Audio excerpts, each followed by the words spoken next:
Hello friends, welcome to my YouTube channel. तो आज के इस पर्टिकुलर वीडियो में हम डिस्कस करने वाले हैं क्लास 11th की जो हिस्ट्री की बुक है, यानी कि जो हिंदी मीडियम वाले स्टूडेंट्स की इतिहास की बुक है, उसका चैप्टर नंबर 2 जिसका नाम है लेखन कला और शहरी जीवन। उसी का ये पार्ट 3 है और पार्ट 1 और पार्ट 2 मैंने पहले ही अपलोड कर दिया अपने चैनल पर। एंड ये हमारा लास्ट पार्ट होगा इस चैप्टर का। इस पार्ट में हमारा कंप्लीट चैप्टर हो जाएगा। तो चलिए स्टार्ट कर लेते हैं बिना टाइम वेस्ट किए। सबसे पहले जो हमारा टॉपिक आता है यहाँ पर थर्ड पार्ट में, वो है मेसोपोटामिया के शहरों के प्रकार। तो 3 तरह के शहरों के प्रकार हैं मेसोपोटामिया में। पहला जो है वह जो मंदिरों के चारों ओर विकसित हुए शहर, सेकंड है वह जो व्यापार के केंद्रों के रूप में विकसित हुए शहर, और थर्ड है शाही शहर। तो इसको डिटेल में समझते हैं।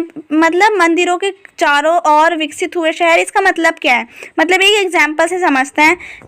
एक मंदिर था, बीच में उसके चारों तरफ घर बन गए, उसके चारों तरफ और घर बन गए, तो वो एक शहर के रूप में उसका परिवर्तन हो गया। तो इस वजह से वो डेवलप हुआ। तो इसका मतलब यही है कि मंदिरों के चारों ओर विकसित हो गया और फिर एक शहर के रूप में परिवर्तन हुआ।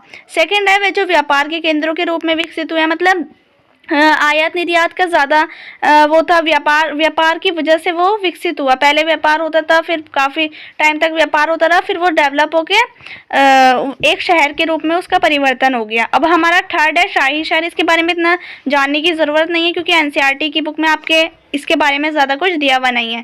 अब हमारा टॉपिक आता है नीचे शहरीकरण या फिर नगरों की बसावट भी हम इसको कह सकते हैं। तो नगर या शहर एक ही बात है। नगर की बसावट किस तरह से हुई थी मेसोपोटामिया में, इसके बारे में पढ़ते हैं। शहर और नगर बड़ी संख्या में लोगों के रहने के स्थान नहीं होते थे। मतलब शहरों में जो लोग हैं वो ज़्यादा संख्या में नहीं रहते थे।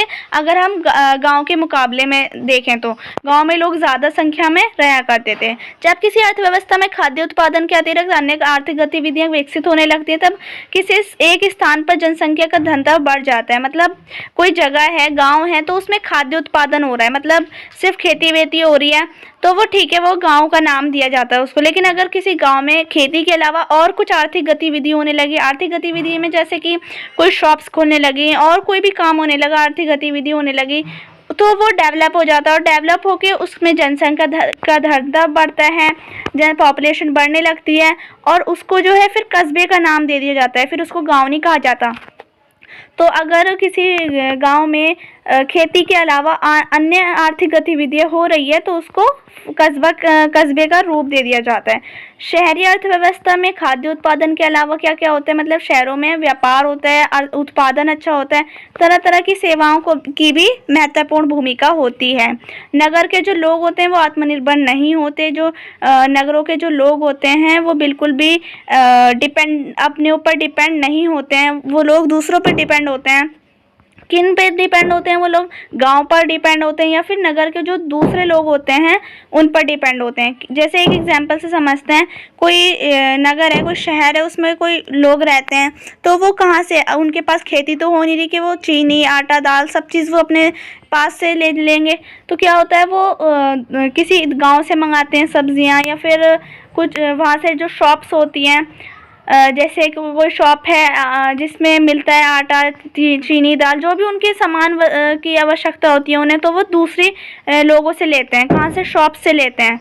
तो यही होता है कि वो अपने ऊपर डिपेंडेंट नहीं होते, दूसरे लोगों पर डिपेंड रहते हैं कि वो मुद्रा देते हैं या किसी भी चीज़ के बदले में लेन देन करते हैं और वो दूसरे लोगों से सामान खरीदते हैं। तो इसका मतलब यही है कि वो दूसरे लोगों पर डिपेंड होते हैं।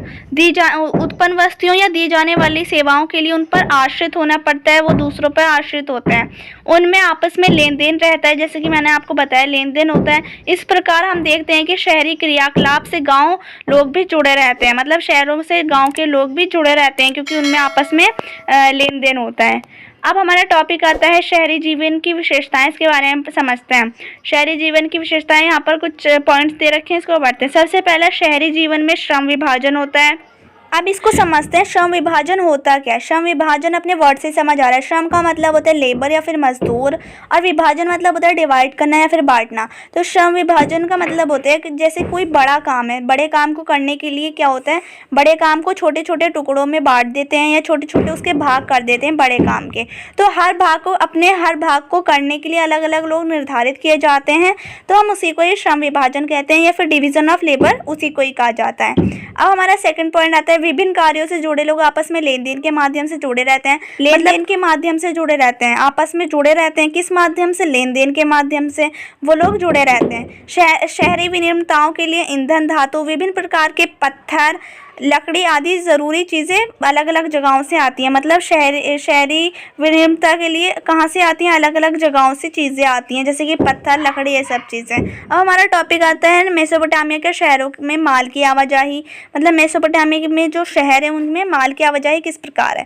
तो फर्स्ट पॉइंट है, मेसोपोटामिया के जो खाद्य संसाधन है, चाहे कितने भी समृद्ध हो, मेसोपोटामिया में खाद्य संसाधन तो काफ़ी है। मतलब उसमें खेती वगैरह तो काफ़ी अच्छी तरीके से होती है और वो समृद्ध भी बहुत है। लेकिन वहाँ पर जो है खनिज संसाधनों का अभाव है, खनिज संसाधनों की मांग है, और वहाँ पर खनिज संसाधन है भी नहीं और खनिज संसाधन चाहिए उनको। तो वो क्या करते हैं, दक्षिण के जो अधिकांश भाग है, मतलब मेसोपोटामिया का जो दक्षिण भाग है उसके अधिकांश भाग, उसमें औजार, मोहरे, मुद्राएं और अब आभूषण बनने के लिए पत्थरों की कमी थी। यही कि खनिज संसाधनों का अभाव था, खनिज संसाधन थे ही नहीं।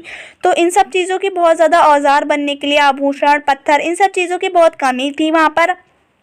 मेसोपोटामिया का जो दक्षिण भाग है उसके अधिकांश भाग में इराकी खजूर और पोपलार के पेड़ों की लकड़ी, गाड़ियों के पहिए या नाव बनाने के लिए कोई खास अच्छी नहीं थी। मतलब ये सब चीज़ें बनाने के लिए कोई खास अच्छी नहीं थी। उनके पास खनिज और खनिज संसाधनों का अभाव था काफ़ी ज़्यादा। औजार, पात्र या गहने बनाने के लिए कोई धातु वहाँ पर उपलब्ध ही नहीं थी।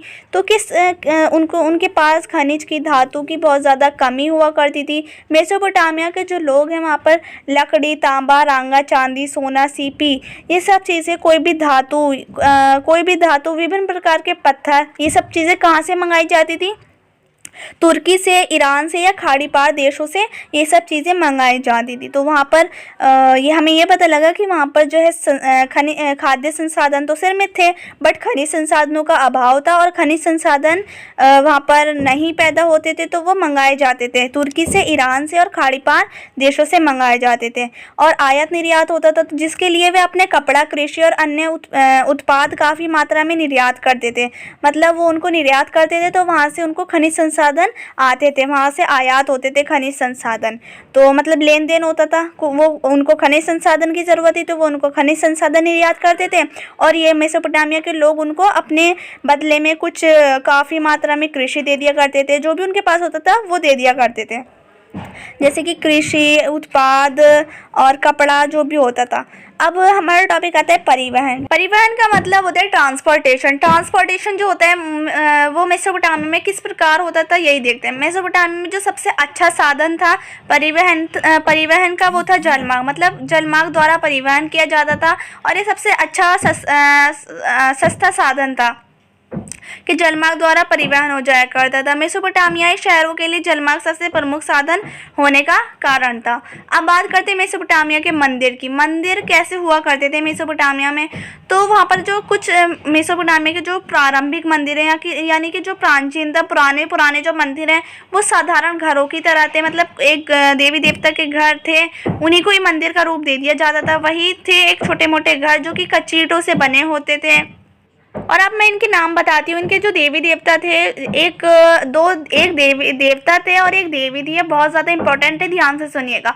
एक इनके देवता थे जिनका नाम था उर नाम था, ठीक है। वो और वो देवता थे चंद्र के, उनको कहा जाता था कि ये चंद्र के देवता हैं। और एक इनकी देवी थी, उनका नाम था इन्नाना जो है वो युद्ध की और प्रेम की देवी थी। तो ये इंपॉर्टेंट था। ये मंदिर जो थे वो ईंटों से बनाए जाते थे, और समय के साथ साथ उनमें डेवलपमेंट होता गया, तो उस मंदिर जो है बड़े होते गए, क्योंकि उनके खुले आंगनों के चारों और कई कमरे बने होते थे। और जो मेसोपोटामिया के जो प्रारंभिक मंदिर है वो साधारण घरों से अलग किस्म के नहीं होते थे। मतलब घर से अलग नहीं थे, वो जैसे साधारण घर होता है ना, उसी की तरह होते थे, क्योंकि मंदिर भी किसी देवता का घर ही होता था। और मंदिर की जो दीवारें थी, बाहरी दीवारें, बाहर की जो दीवार थी मंदिर की, वो कुछ खास अंतरालों के बाद भीतर और बाहर की ओर मुड़ी हुई होती थी और ये मंदिर की जो थी वो खास विशेषता हुआ करती थी। अब हमारा नीचे टॉपिक आता है देवता पूजा। इसको पढ़ते हैं, इसको समझते हैं। देवता पूजा क्या है? मतलब देवताओं की पूजा करना, देवी देवताओं की पूजा करना, जो कि मंदिर के देवी देवता होते थे उनकी पूजा करना ही देवता पूजा है। देवता पूजा का केंद्र जो होता था वो बिंदु होता था। देवता पूजा का केंद्र बिंदु होता था।